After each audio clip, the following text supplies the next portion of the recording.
went on a 2-week trip and all I had was this bag. This is the AER Weekender. And in it, I had clothes, like tech for work, and I had fun. I had my onesie because I was going trick-or-treating with my nieces. It's big enough to carry everything that I needed easily and organized, thanks to its 35-liter volume, but small enough to lug around quite easily. It's also carry-on size. Disclaimer, I did reach out to AER to see if they would send me this Weekender. I've had another Weekender for 10 years now. Not doing the trick for me. I needed something a little bit better for my needs. No money was exchanged for this video, and they have no input into what I will say in this review. It is priced at $270 Canadian and $180 USD. It's actually quite well priced for a Weekender from AER. It's cheaper than their traveling backpacks, but it is different. It is a Weekender. So it depends on how you like to carry your stuff and how far you're carrying it, I would say. For Canada, and I think the US, flat rate express shipping included. Duties and taxes are supposed to be broken down in the checkout. Every country is going to differ, but from what they've told me, you shouldn't have any surprise fees upon delivery. If you want to purchase this bag, please click those links to buy from. It costs you nothing additional. It gives me a little bit of kickback, easy way to support the channel, continue doing amazing videos like this, and also getting awesome products from companies. Let's start with the material. It does come in two colors, a black and a gray. 1680D Cordura ballistic nylon. Also, blue signed approved for the interior and exterior materials, a certification for sustainable textiles. But I find personally the black is very sleek. When I think of AER, I just associate them with black, minimalist. The inside has a soft woven lining, also blue sign approved. And the contrast gray lining is light enough that it makes it easy to find what you need in your bag. The bag is quite water resistant.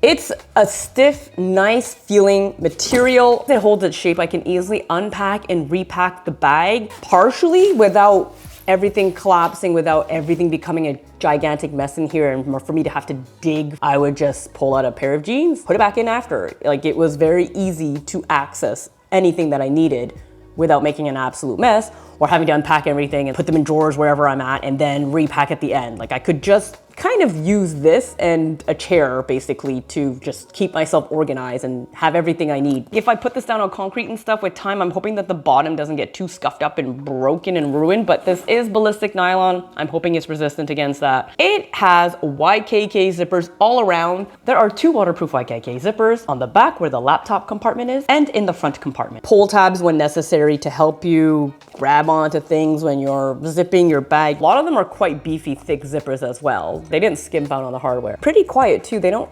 make a very annoying clank on each other. There are two lockable zippers, one on the main compartment and one on the front compartment, which has some organization that we'll look into later. There is no lock on the laptop compartment. It would have been cool if AER had created this integrated locking system to just make it a little harder for a thief to get into your bags. That doesn't necessarily demand a lock, something that you could clip in. That would have been cool to see. For the lockable zippers, you can use a small lock, or you can use this Night Eyes small S beaner that has a lock in the middle. Now, it's not lockable completely. You could easily unclip it, but it's so small and finicky, it makes it a little bit more difficult for a thief to get in there, and it buys you a bit of time. At the end of the day, the easiest way to not get your stuff stolen is prevention and just making things fussy and harder, and also just being low key. So this bag, it's beautiful, and if you know, you know, but it's also low key enough that it's not like a Target. You're not going around with like a Louis Vuitton pattern on your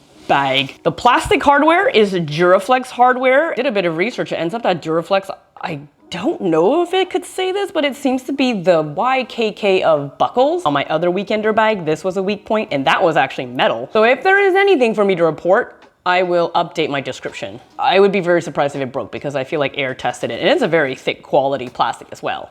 It is carry-on sized approved for pretty much, I would think, most airlines because it is actually smaller. There is luggage pass-through. If you are using this as a carry-on and you're traveling and you have the checked luggage on wheels, you can just throw this on top to make it much easier to carry and lug around. This is from another company, from Alpaka Gear, but their luggage pass-through technically could work to actually throw on other accessories like, you know, key tag, for example. It's not something that they advertise, but it's something I discovered. I'll link these as well in the description. It has the handle strap with button here so you can keep things together nice and tidy, which I do like because it makes it a lot easier to carry because now you have this nice, more padded handle to hold.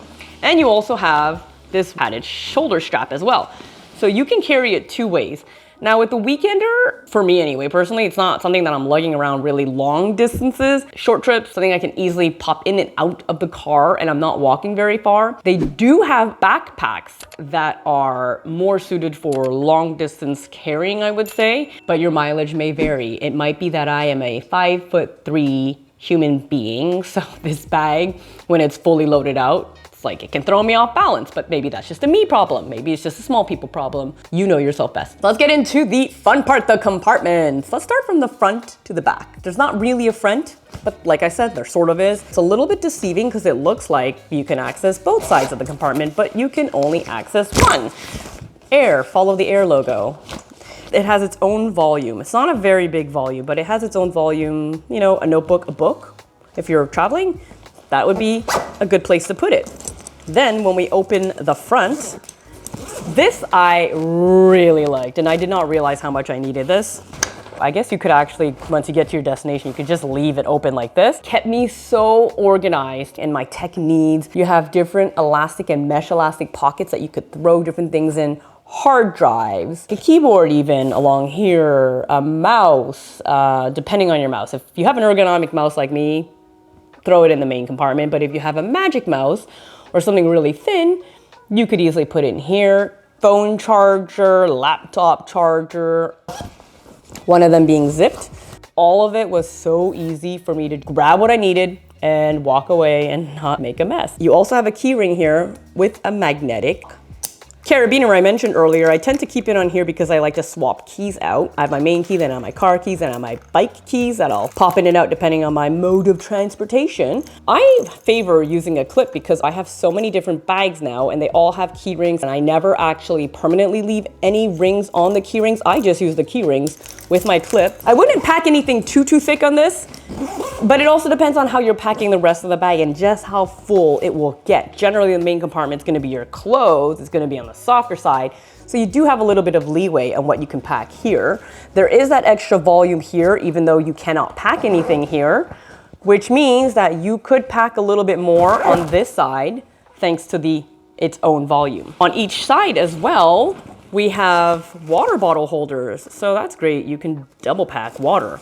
The water bottle holders doesn't really have its own volume. It will tend to eat in the main volume, depending on how packed your bag is. Clothes, you could generally manage to shove a water bottle in there. My bag was fully packed and I was able to put a water bottle in there, no problem. I would have liked if it was maybe something designed here where there was a slit and an elastic, that way it would be expandable. But then if you had nothing and it was empty, that it could just collapse and have a clean design.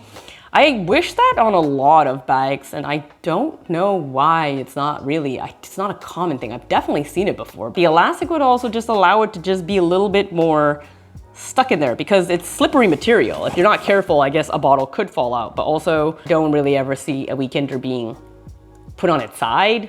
No hole at the bottom for the water bottle. So if water or some sort of liquid gets stuck in here, you'll have to just drain it out, make sure it's dry. Now the main compartment, very, very big, very simple. The zipper goes pretty much from side to side, which makes it very easy to pack and unpack and get everything you need. There's also a zipper right here on the inside, very cavernous actually. And then the compartment on the back, as I call it, because that's where your valuables go. So pretty much the backside, the luggage pass through, and where the laptop compartment is, that can fit up to 16-inch laptop, and it's padded and it is suspended as well. I would still caution you, like any bag, to not slam it super hard because this is also going to be heavier than your average backpack. But the padding on the laptop compartment doesn't have an extra tubing or foam padding at the very bottom where it could hit on impact. It is suspended, but just be careful. And then you have just another section right here. You could put your iPad there. You could put documents. This YKK and the laptop YKK are the same size, but the YKK laptop is waterproof. It's actually pretty big, surprisingly. But when the bag is quite packed out, it's not the easiest thing to access. This compartment right here, I personally would just use it for passport and my phone. I'd be curious to know how you would pack the bag. And this is how I packed my bag for my 2-week trip. Start with the main compartment. My onesie that will take up a good chunk of this. So if I can fit my onesie and all these other fall clothes, shows you how much it can fit in here. Doubt people are traveling with full-on onesies, my toiletries, my electric toothbrush. There is another little compartment in here, which is perfect for my feminine hygiene products. I still have a lot of room in here. More clothes. Now we'll move on to the front of the pack. Over here is where I'll take advantage of all the organization pockets and put various chargers. So we have my little USB charger, like my smart ring cables and chargers. Those can go in there.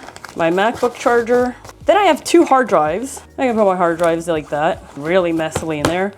What I'll put in here is my ceramic rod and bunka knife. I'll take advantage of this volume, something large but malleable like my notebook, with my pen. It's perfect too with the waterproof zipper because there's paper there. Now in the back, my laptop in the padded compartment. There's also space in here for maybe paperwork and stuff. My main compartment is quite full. For the rest of the items in the main compartment, my pepper grinder, and it'll be nice and protected with the clothes, PlayStation 5 controller, computer mouse, speed editor. I'll put it facing down to protect the buttons, and my Toolbox Elite, which I could even use without the case. I still have a little bit of room in here. I could put my headphones in there. This pocket right here that I didn't even use. As full as it is now, I could still fit a water bottle in here. This is a 500 ml size bottle, and it would push what I have in the compartment here. Now this just shows you how much you can fit in here. 2 weeks worth of gear, clothes, and I don't travel light, and everything fit in here very comfortably. It wasn't hard to pack in. Wasn't like I was Tetrising all that much. For the most part, I love this bag. And if you want to learn more about this keyring, as well as 2 other handy things I have on this keyring and more, you can check out my EDC video right here. If not, this one actually might interest you. And I will see you in the next one. Bye.